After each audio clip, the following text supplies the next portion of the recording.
Isang magandang linggo ng umaga. Opo.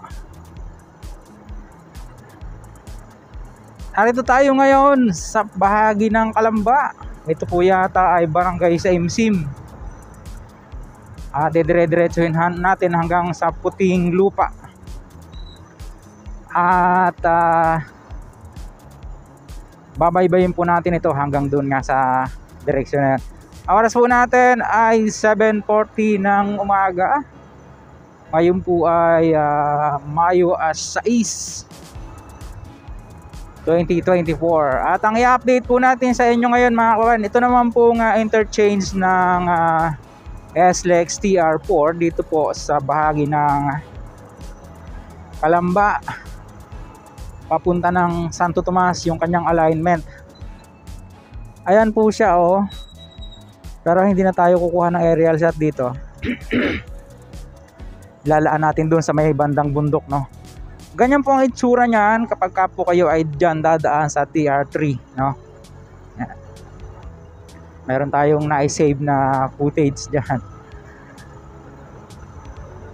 After nga po ng 3 buwan na tayo ay nakapag-update dito, ay pinalad po ulit tayo na magkaroon ng pagkakataon na ito po ay mabalikan ngayong araw dahil wala po tayong pasok. Saka ito po yung pinakamalapit sa amin, no, 1 oras na biyahe. Aha.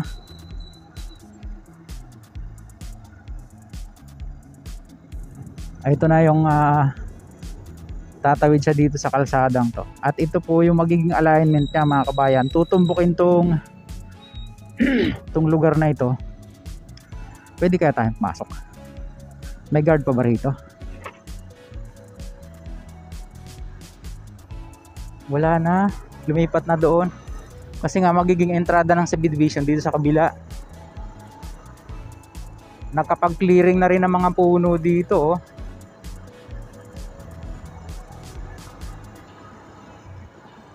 Dire-diretsuhin po natin na hanggang doon sa may tawag dito.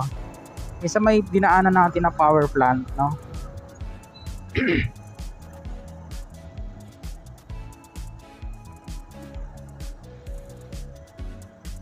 Kaya makalusot doon.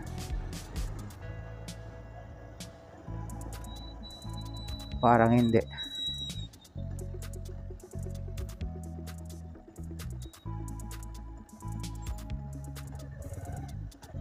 Try natin. Uy, sarado. Dead end.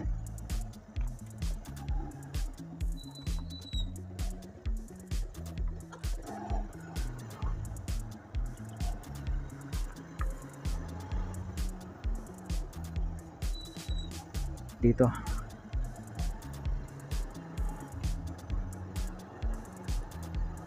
Subukan lang natin. Baka pwede nating ahulin doon sa bundok. Oo. Tapos diyan tayo palipad.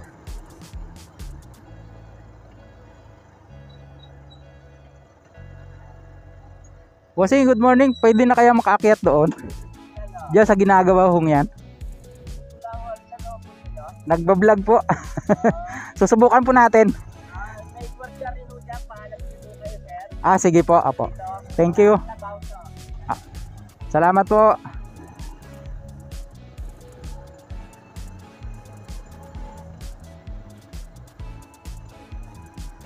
Dito. Pero hindi na. TR4 yung pakay natin eh. Ito yung alignment ng TR4. May bagnas naman oh. Abay, medyo mataas to kabayan oh.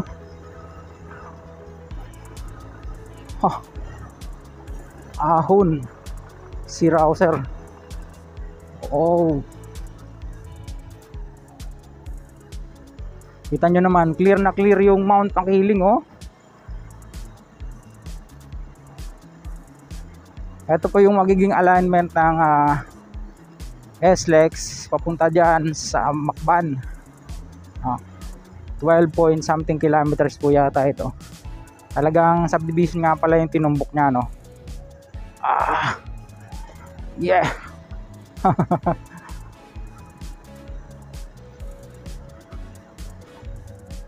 Oo, yun. Ayun na yung alignment. O, tanawin natin dito. Ayun, susubukan lang natin kung po pwede tayo makatawid dito mga kabayan. Or pag hindi, babalik tayo doon sa barangay road para matuntun po natin yung alignment niya. Patawid dyan sa barangay San Rafael po ata yan. Santo Tomas na po yun. Pero ito I think sako pa po ito ng barangay Puting Lupa, part ng Kalamba. Nakita nyo yung alignment niya papunta dyan, no? Kaya lang tingin ko hindi talaga tayo makakatawid kasi yung ginagawang tulay dyan alamin lang natin. Pasakali. Dito siya,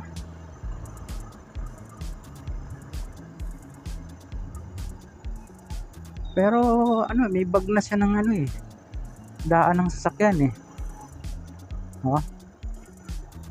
malaking subdivision pala itong tinagos niya.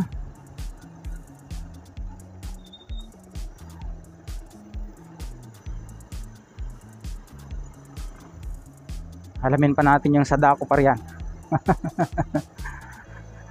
Ayun, good morning pong muli. Nandito tayo ngayon sa kabundukan ng Kalamba, patawid po ng Santo Tomas ito. At as you can see, nakikita po natin yung dito tayo halos sa paanan ng Mount Makiling, no?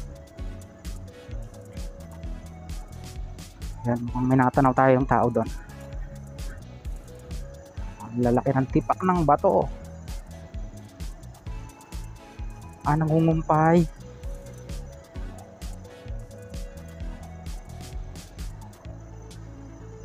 Napalaban na naman si Rouser natin dito sa kabundukan.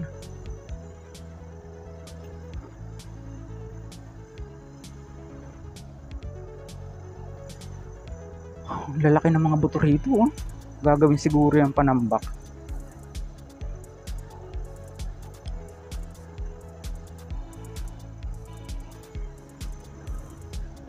Kuya, good morning po. Hindi pa makakatawid, oo, iikot na lang ako. Salamat po. Hanggang dito parang daw muna, pero natanaw naman natin yan sa drone natin.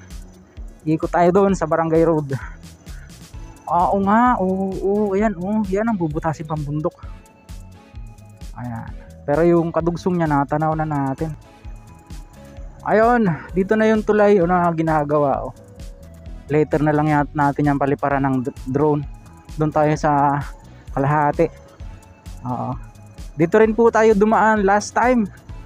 Pero bago tayo nakarating dito, binaybay po muna natin yung kalsada na papuntang Puting Lupa. Then pagdating dyan sa Greenfield, kanan.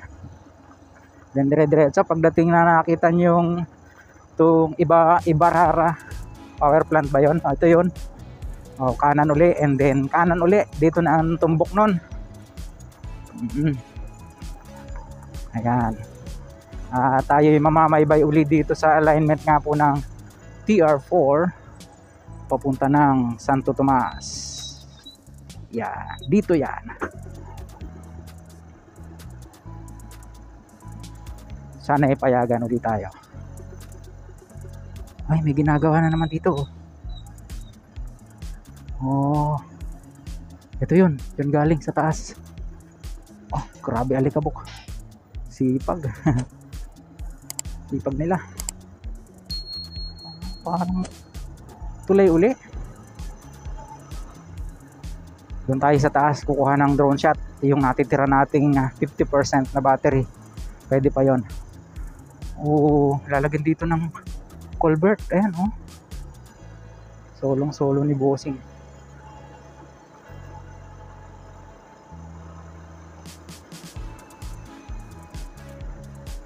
Siguro yung mga engineer dito. Makikiraan po uli kami. Ako pala. Wala nang bantay. Palipad tayo ng drone dito. Kasi malilim po konti.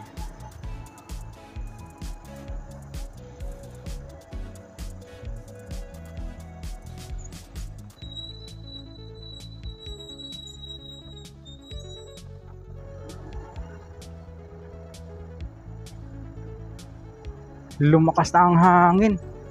Dito ang ganda na, oh, may bakod na doon sa right side niya, oh. No, mukhang madulas to. Pag tagulan naman, maputik, di tayo pwede dito.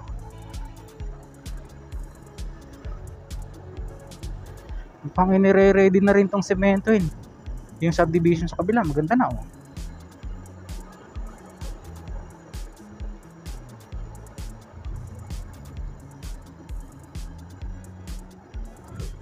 Ayan, pang final at tambak na nga ata yung mga lupa yan na may buha bato-bato, eh. Ayan, oh, katulad nyan, oh. Naku, may mga engineer dito. Bakit may tricycle nga.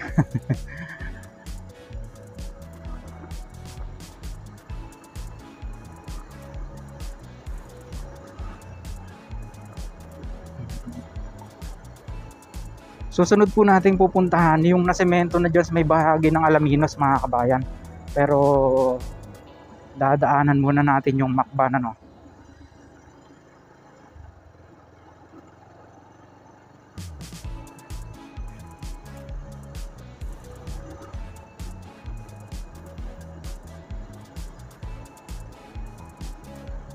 Kahit linggo may mga pasok sila. Ang galing.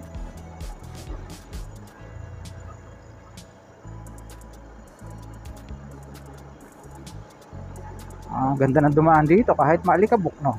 Huwag ka lang masasabayan ng truck. Kinis ang daan. Ito po ay package A, Santo Tomas to Macban, 12 point something kilometers po ata yan. At ang timeline nito pong project na ito ay parang 2025 pa, ano po.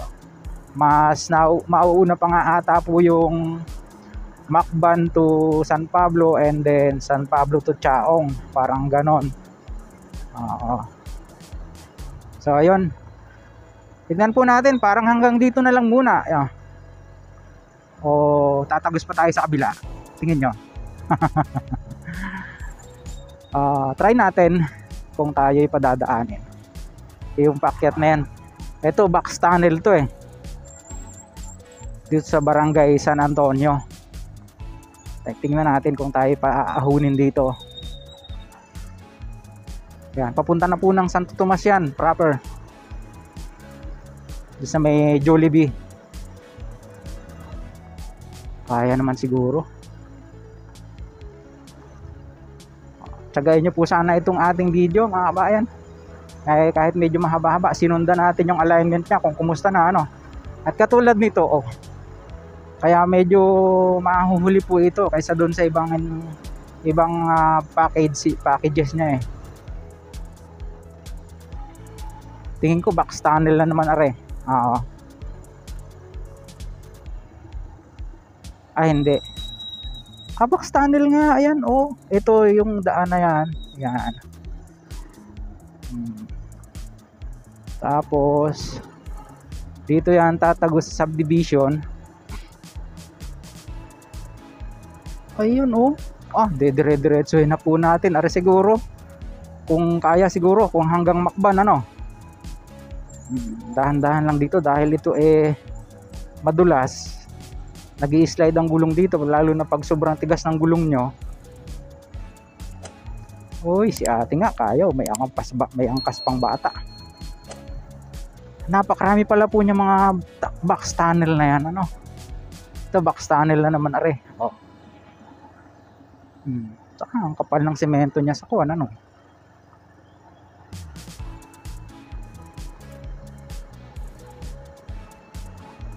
Ito yung subdivision na nag-giveaway yung mga kabahayan dito, oh.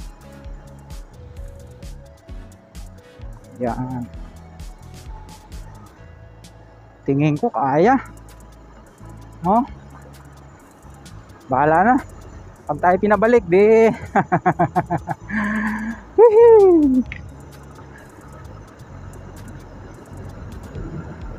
Napakaluwang dito. Oh.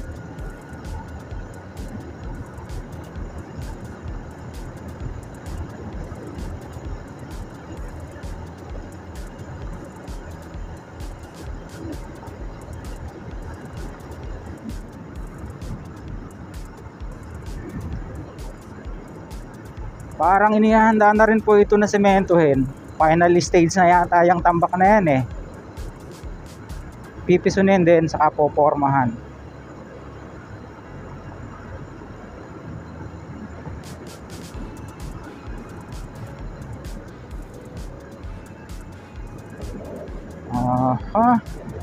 Ano na kayang lugar to, no?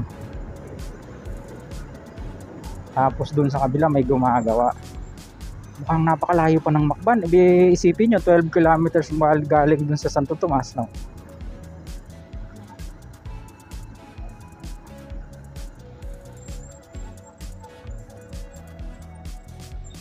Ito, challenge pa ito.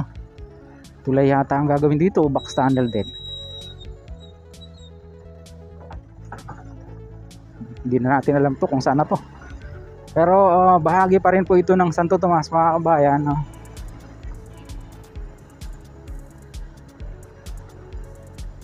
Tila hindi na yata makakalusot doon. So try natin.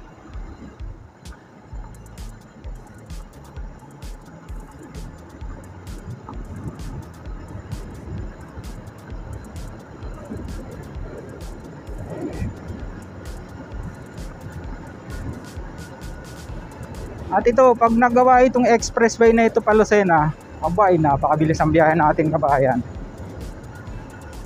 Ganda. Ganda na ng lugar, oh. May naka-e-bike. Naku, ito ang problema natin. Ang lakas ng hangin. Hirap na hirap nga si drone eh.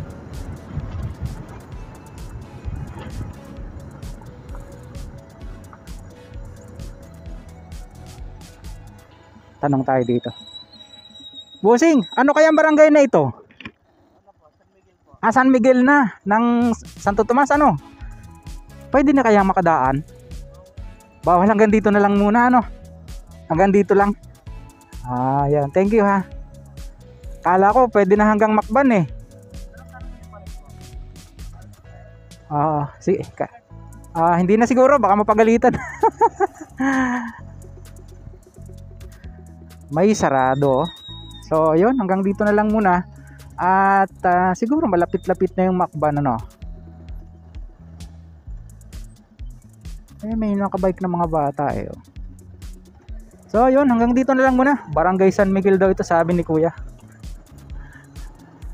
Hanggang dito na lang po muna pansamantala yung ating vlog ngayong araw. Sa mga ngailang napagawi sa ating munting channel, sana huwag niyo kalimutang mag-like at mag-subscribe. Pakipindot po ang notification bell para lagi po tayong updated anytime na mayroon po tayong bagong upload. Ito pong muli si Kabayang Alex, lagi nagpapaalala.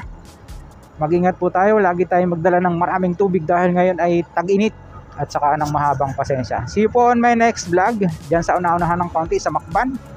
God willing. Hasta la, bye bye.